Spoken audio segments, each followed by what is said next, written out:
یہ آکاشوانی لکھنؤ ہے۔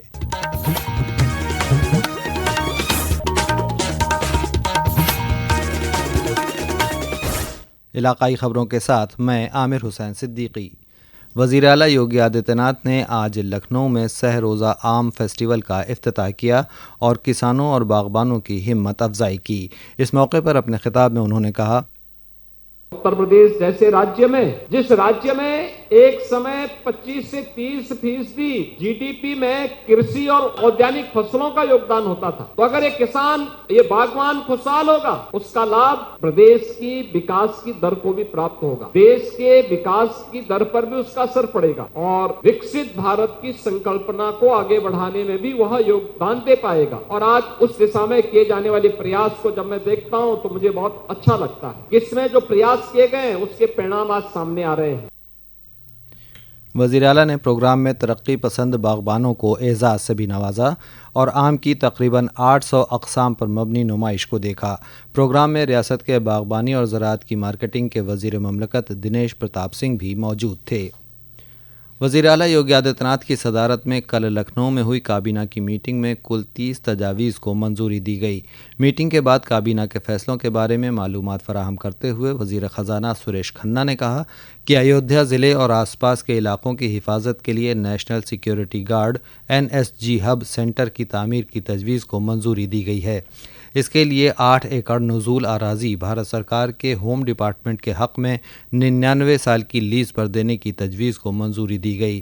میٹنگ میں Jai Prakash Narayan international centre JPNIC project کو LDA کے حوالے کرنے کی بھی تجویز کو منظوری دی گئی۔